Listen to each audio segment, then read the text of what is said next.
నమస్తే, welcome to prime nine news. నేను మీ బ్రహ్మనాయుడు. ప్రస్తుతం మనం ఉమ్మడి గుంటూరు జిల్లాకి సంబంధించి గుంటూరు పశ్చిమ నియోజకవర్గంలో ఉన్నాం. గుంటూరు పశ్చిమ నియోజకవర్గానికి సంబంధించి వైఎస్ఆర్ కాంగ్రెస్ పార్టీ అభ్యర్థినిగా విడుదల రజనీ గారు పోటీలో ఉన్నారు.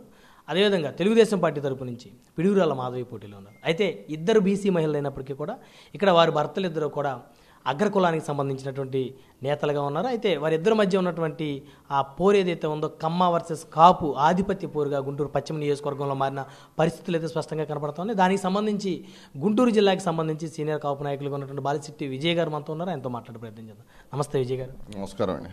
నమస్కారం. బాగున్నారా? బాగున్నా సార్. ముందుగా ప్రైమ్ నైన్ ప్రేక్షకులందరికీ కూడా నమస్కారం. విజయ్ గారు, గుంటూరు జిల్లాలో దాదాపు మీరు దశాబ్ద కాలం పాటే కాపు సామాజిక వర్గానికి చెందినటువంటి రాజకీయాలన్నీ కూడా చాలా దగ్గర నుంచి చూశారు. కాపు సామాజికం చెందిన నాయకులతోటి, ఓటర్లతోటి మంచి సత్సంబంధాలు ఉన్నాయి మీకు. ఈ నియోజకవర్గంలో ఏం జరుగుతుంది సార్? ఇద్దరు బీసీ మహిళలకు సీట్లు ఇచ్చామని చెప్పుకుంటున్నాయి టీడీపీ, వైసీపీ. కానీ ఇక్కడ కమ్మ వర్సెస్ కాపు ఆధిపత్య పోరుగా ఎందుకు సాగుతోంది ఎలక్షన్? గతంలో మనం చూసుకుంటే గుంటూరు 2 అనేది కాంగ్రెస్ పార్టీకి అడ్డాగా ఉండేది. కొన్ని సంవత్సరాల తర్వాత టీడీపీకి అది మారిపోయింది. ఈ షిఫ్ట్ అయిన క్రమంలో మన చెనక్కాయల అరుణ గారు ఇక్కడ నుండి గెలిచారు. కన్నా లక్ష్మీనారాయణ గారు కాపు సామాజిక వర్గానికి చెందిన అరుణ గారు అవ్వచ్చు, లేకపోతే కన్నా లక్ష్మీనారాయణ గారు అవ్వచ్చు, వీరు కూడా కాపు సామాజిక వర్గానికి చెందినవారే. అలాగే మొన్న ఎలక్షన్స్లో కూడా ఆశావాహులు ఎవరైతే ఉన్నారో గట్టిగా ప్రయత్నించిన వాళ్ళల్లో గిరాల సీతారామయ్య గారు, డేగల ప్రభాకర్ గారికి సీట్ ఇస్తున్నారు అని అనుకున్నాం. అదేవిధంగా తులసి రామచంద్ర ప్రభు గారు కాపు సామాజిక వర్గానికి చెందిన గొప్ప నాయకుడు, ఆయనకి ఇస్తామని చెప్పారు. మళ్ళీ తులసి ధర్మచరణ్ గారికి ఇస్తున్నామని చెప్పారు. ఇట్లా రకరకాల అపోహలతో ఇది కాపు సామాజిక వర్గం గెలిచే స్థలం. గుంటూరు పశ్చిమ అనేది కాపు సామాజిక వర్గానికి అడ్డా. ఎందుకు అంటే కాపు సామాజిక వర్గానికి చెందిన ఓట్లు 30,000కు పైచిలుకు ఉన్నాయి ఇక్కడ. దానికోసమని అందరూ కూడా అనుకున్నారు. అనుకున్న తర్వాత అటు చేసి ఇటు చేసి లాస్ట్కి తెలుగుదేశం పార్టీ ఉమ్మడి గుంటూరు జిల్లాలో 17 నియోజకవర్గాలు ఉంటే ఆ 17 నియోజకవర్గాల్లో కేవలం ఒక కన్నా లక్ష్మీనారాయణ గారికే టీడీపీ తరఫున ఇచ్చారు. అది కూడా ఎందుకు అంటే ఆయన ముఖ్యమంత్రి స్థాయి వ్యక్తి, 25 సంవత్సరాలు మంత్రిగా చేశారు. అందుకని ఆయన్ని తీసి పక్కన పెట్టలేక టీడీపీ ఇచ్చింది. అందుకని కాపు సామాజిక వర్గం ఈరోజు తర్జన భర్జన పడుతుంది. ఏం చేయాలా మనం అనేది. ఎందుకు అంటే ఇటు చూస్తే ఇప్పుడు విడుదల రజనీ గారికి ఇచ్చారు. విడుదల రజనీ గారు ఎమ్మెల్యేగా గెలిచి చిలకలూరుపేటలో 60 సెంట్ల స్థలం ఇచ్చింది కాపు సామాజిక వర్గానికి, కాపు భవన నిర్మాణానికి 60 సెంట్ల స్థలం ముఖ్యమంత్రి చేత ఆమె కేటాయించింది. ఎంతోమంది ఎమ్మెల్యేలు ఉన్నారు కాపు సామాజిక వర్గానికి చెందిన వాళ్ళు, సీనియర్ మినిస్టర్స్ ఉన్నారు. వీళ్ళెవరూ చేయలేని పని ఆమె చేసింది చిలకలూరుపేటలో సామాజిక వర్గానికి. అదేవిధంగా చిలకలూరుపేట సీటు కూడా ఆమె తర్వాత కావటి మనోహర్ నాయుడు గారికి ఇప్పించింది. ఇక్కడ మన కాపు భవనానికి కూడా ఆమె వాళ్ళ భర్త కుమారస్వామి గారు మనకి విరాళం ఇచ్చి ఉన్నారు. అందుకని ఈరోజు ఎవరికి వేయాలా అన్నప్పుడు అందరూ కూడా ఫస్ట్ కాడి నుండి కూడా కూటమికి చేద్దాము. ఎందుకంటే పవన్ కళ్యాణ్ గారి మీద ఉన్న గౌరవంతో ఆయన మీద అనుకున్నాం. కానీ ఇక్కడ తీరా చూస్తే చాలా ఒక సంవత్సరం నుండి నడుస్తుంది ఇది గుంటూరు 2 గాజు గ్లాస్ అడ్డా అని, జనసేన అడ్డా అని. అట్లా చెప్పి ఈరోజు తీరా చూస్తే ఎంతోమంది కాపులు వచ్చిన వాళ్ళందరినీ తీసి పక్కన పెట్టి ఆర్థిక స్తోమత లేని ఒక గల్లా రామచంద్ర, కేవలం ఏంటంటే ఒక సామాజిక వర్గం కమ్మ సామాజిక వర్గానికి చెందిన గల్లా రామచంద్రరావు గారు వాళ్ళ వైఫ్ ఇట్లా గల్లా మాధవి గారికి ఇచ్చారు. అది చాలా బాధ కలిగింది అందరికీ. ఈరోజు అందరూ కూడా అయోమయ స్థితిలో ఉన్నారు. అంటే సార్, ఎలాంటి రాజకీయ ప్రాతినిధ్యం లేనటువంటి కుటుంబం గల్లా రామచంద్రరావు గారు. ఆయన టికెట్ ఇచ్చిన తర్వాతే, పిడుగురాల మాధవి గారికి టికెట్ ఇచ్చిన తర్వాతే ఆవిడ భర్త పేరు కూడా హైలైట్ అయిన పరిస్థితి ఉంది. కనుక విడుదల రజనీ గారి రాజకీయ నేపథ్యం చూస్తే కమ్మ సామాజిక వర్గానికి కంచుకోటలో ఉన్న చిలకలూరుపేటను బద్దలు కొట్టారు. కావటి మనోహర్ నాయుడు గారికి టికెట్ ఇప్పించారు, మంత్రిగా ఉన్నారు, ఇక్కడ పోటీ చేస్తూ ఉన్నారు. అంటే ఇప్పుడు కాపులందరూ కూడా ఒక అసంతృప్తి చెందిన పరిస్థితి ఉందో, అంటే కేవలం సామాజిక వర్గం అనే కోణంలో మాత్రమే తెలుగుదేశం టికెట్ గల్లా రామచంద్రరావు గారి భార్యకి బీసీ కోటాలు ఇచ్చారని. అది ఖచ్చితంగా అండి. ఎందుకు అంటే ఇదే పరిణామం ఏం జరిగిందంటే మన పొన్నూరు నియోజకవర్గంలో 25 సంవత్సరాల నుండి కమ్మ సామాజిక వర్గం చెందిన వాళ్ళకి ప్రజాప్రతినిధులుగా ఇచ్చేవాళ్ళు. ఎప్పుడైతే వైఎస్ఆర్సీపీ కిలారి వెంకట రోసయ్య గారిని తీసుకొచ్చి ఎమ్మెల్యే చేసిందో ఆయన దాన్ని బద్దలు కొట్టేశాడు. ఇంకా ఇక్కడ కమ్మవాళ్ళు తప్పించి ఎవరు నిలబడరు అన్న అపోహ నుండి బయటికి తీసుకొచ్చేసాడు. ఎందుకంటే 45,000 ఓట్లు పొన్నూరులో ఉన్నాయి.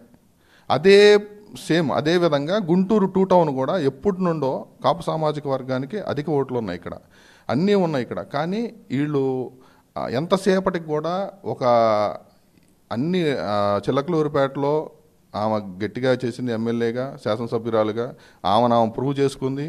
ఆమె మంత్రిగా కూడా ఎన్నో పరిణామాలు, ఎన్నో మార్పులు చేర్పులు వైద్య శాఖలో ఎన్నో చేసింది. ఎవరు చేయలేని పనులు ఆమె ఒక స్త్రీ అయి కూడా ఆమె ఎన్నో చేసింది.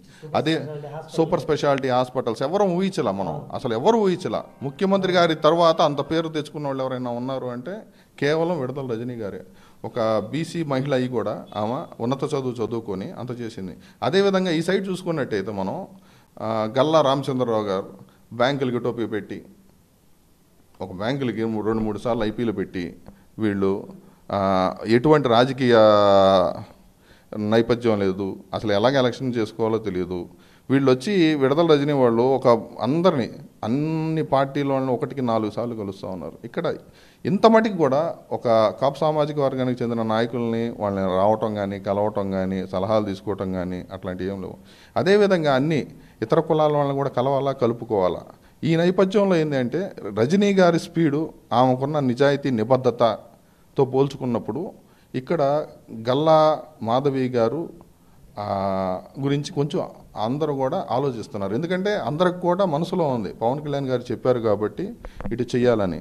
కానీ స్థానిక పరిస్థితులు, అదే విధంగా సామాజిక వర్గ పరిస్థితులు ఇవన్నీ చూసుకున్నప్పుడు నిజాయితీ పరురాలు, నిబద్ధత గల నాయకురాలు ఇవి చూసుకున్నప్పుడు ఏంటంటే అందరూ కూడా కొంచెం ఆలోచిస్తూ ఉన్నారు. అందరూ కూడా మొగ్గు విడదల రజనీ గారి సైడే చూస్తూ ఉన్నారు.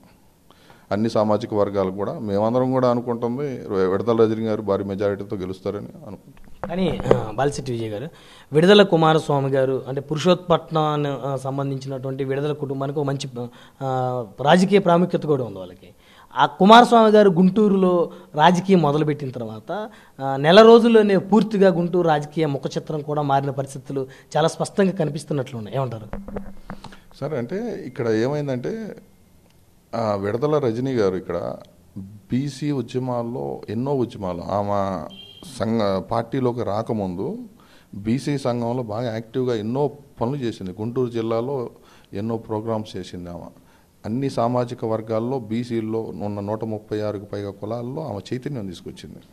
అట్ ద సేమ్ టైం విడదల కుమారస్వామి గారు, ఆయన ఈరోజు కాదు, పురుషోత్తపట్నంలో అభివృద్ధి చెందిన కుటుంబాల్లో ఫస్ట్ కాడి నుండి కూడా వాళ్ళు బాగా అందరికీ అందుబాటులో ఉన్నారు. వాళ్ళ సాఫ్ట్వేర్ కంపెనీల్లో కూడా గుంటూరుకి చెందిన ఎంతోమంది నైపుణ్యం ఉన్న వాళ్ళకి ఎంతోమందికి ఉద్యోగ అవకాశాలు వాళ్ళు ఇచ్చారు. ఈరోజు ఏమొస్తుందని కాదు, ఆయన ఎప్పటి నుండో గుంటూరులో వాళ్ళకి ఇళ్ళు ఉంది, ఇక్కడ వాళ్ళ ఆస్తులు ఉన్నాయి.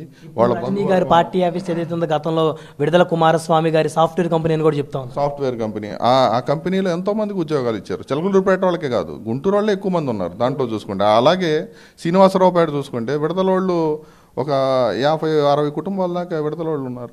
వాళ్ళ కుటుంబ సభ్యులు ఉన్నారు. వాళ్ళని ఈ రోజు వచ్చిన హఠాత్ పరిణామం కాదు అది. వాళ్ళు ఫస్ట్ కాడి నుండి కూడా గుంటూరు జిల్లాలో ఎక్కడైతే ఉపాధి అవకాశాల కోసం ఎదురు చూస్తున్నారో, ఎవరికైతే నైపుణ్యం ఉందో వాళ్ళందరినీ కూడా వాళ్ళ కంపెనీల్లో తీసుకోవటం, ఎవరికి వాళ్ళకి సిఫారసు చేపించడం, అలాగే విడదల గోపి గారు, విడదల కుమారస్వామి గారు అందరికీ అందుబాటులో ఉండటం, దానివల్ల వాళ్ళకి ఆ గుడ్ విల్ ఉంది. జిల్లాలో వాళ్ళు ఎక్కడ పోటీ చేసినా కానీ వాళ్ళకి ఆ గుడ్ విల్ ఉంది. వాళ్ళకి ఖచ్చితంగా అది వాళ్ళకి 100% లాభించిందని మేము అనుకుంటున్నాం. ధన్యవాదాలు విజయ్ గారు.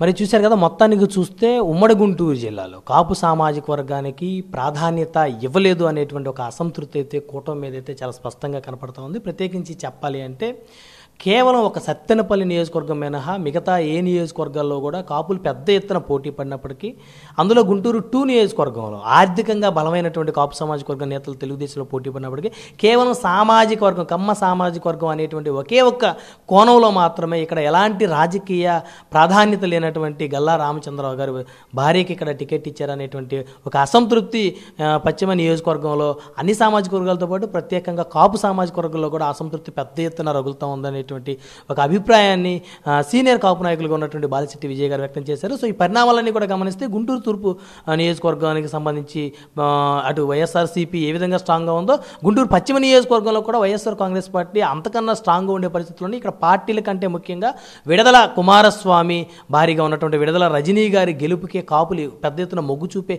పరిస్థితులు అయితే ప్రస్తుతానికైతే స్పష్టంగా కనపడుతున్నట్లు కనిపిస్తా ఉన్నాయి.